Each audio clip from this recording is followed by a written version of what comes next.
E, claro, em torno dele também, para o Temer levar uma bufunfa, né? Que esse homem não faz nada de graça desde 1875.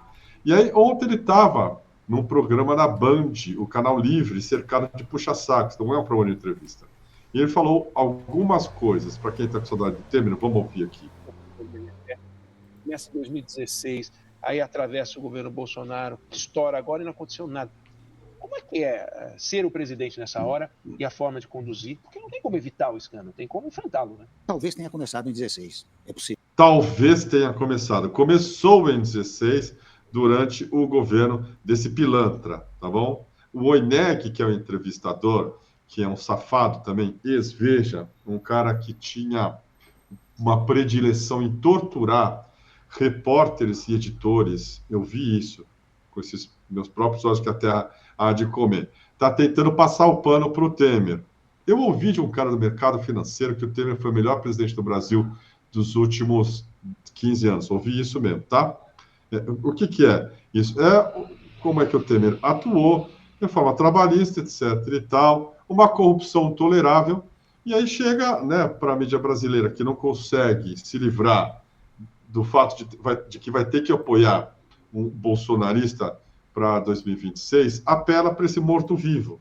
E aí o Eneg faz essa pergunta, esquecendo de que a roubalheira no INSS começou-se em 2016 com o senhor Michel Temer, pois passou pelo sucessor, que era o Bolsonaro, finalmente veio à tona agora, graças à investigação do governo Lula. Então, vamos ver. Sim, pequenininha, por enquanto, né? Eu, evidentemente, se isso chegasse diretamente aos meus ouvidos, não é? Eu teria imediatamente tomado providências. É isso que eu lhe perguntar. Inadmissível. O Ministério Público trouxe essa informação, né? Que ainda no seu governo isso aconteceu, né? Vi até o senador Roberto Costa do PT dizendo, começou no...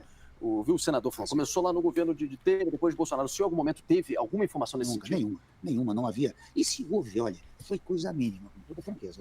Se tivesse uma coisa significativa e expressiva, acho que teria estourado. Os números mostram que triplicou o volume da posse do Lula para cá, triplicou de 2023 para cá. Mas a minha pergunta é mais conceitual, é o presidente da República diante das bombas que estouram o tempo inteiro. Posso até complementar, Neg, porque eu acho que esse tema é fundamental por um detalhe a mais ainda. O senhor enfrentou no seu governo, já foi curto, 2 pedidos de abertura de processo. Como é que o senhor lidou com aquele processo e o quanto ele, digamos assim, atrasou o projeto todo do governo durante tão curto assim? 2 coisas, né? A primeira delas, como dizia o Ineg, né? O que me chegava às mãos e ao conhecimento, imediatamente mandava tomar providências. Nesse caso que o Schiller está dizendo, de fato foram 2 denúncias levadas à Câmara dos Deputados, que era como se fosse impeachment, porque o quórum era o quórum do impeachment, né? Eu lidava bem porque eu tinha confiança, primeiro, no que eu fazia. Portanto, aquela denúncia era especialmente imprestável. Segundo ponto, quando se procedeu a esse julgamento na Câmara, nos 2 momentos, não havia povo na rua. É interessante, não havia povo no Congresso, porque o Congresso é muito sensível aos movimentos populares. Quer dizer, então o Temer está explicando, né, por que ele não caiu. Tinha 1% de popularidade, mas um Congresso comprado ou vendido, depende da sua perspectiva, estava fechado com um corrupto. Sempre foi um operador. Nós fomos os primeiros a dar aqui uma série de matérias a respeito de como o Temer atuou lá no Porto de Santos, o esquema de roubalheira que ele fez. Depois ele teve que responder, tal, não sei o que, nunca foi investigado, porque ele sempre foi muito serviçal da mídia brasileira. E um cara aí, né, supostamente boa praça, não sei o que, o Lula sabe quem é. O Lula não perdoa. O Lula colocou lá, mas o Lula não perdoa a traição do Temer no caso da Dilma.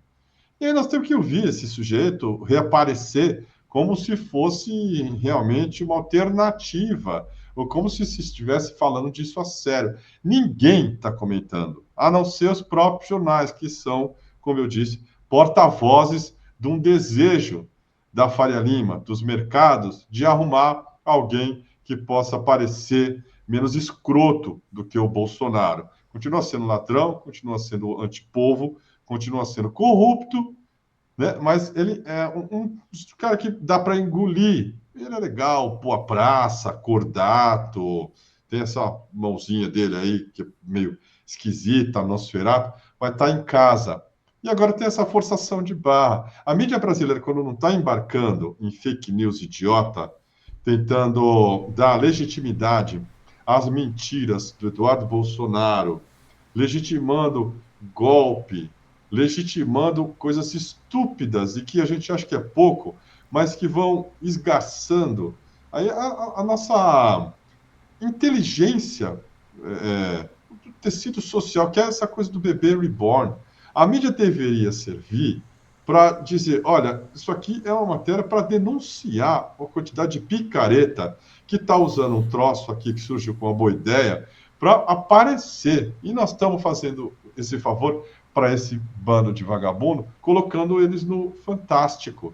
Então nós temos esse problema com a mídia brasileira, que não consegue sequer reconhecer quando algo importante está acontecendo do lado dela. O presidente Lula esteve na Rússia, no aniversário ali da vitória do Exército Vermelho em Berlim, Marechal Zhukov, entre outros. Tinha veteranos do lado do Putin, também no desfile militar. O Putin deu uma demonstração de força, o presidente foi convocado, nesse rearranjo multipolar ele tinha obrigação de ir, ele foi, deu uma cacetada numa coletiva muito boa, na capacidade, assim, das pessoas serem maldosas, burras, eu não falo nesses termos, mas de não reconhecer a importância que foi os soviéticos terem livrado a humanidade do avanço nazista.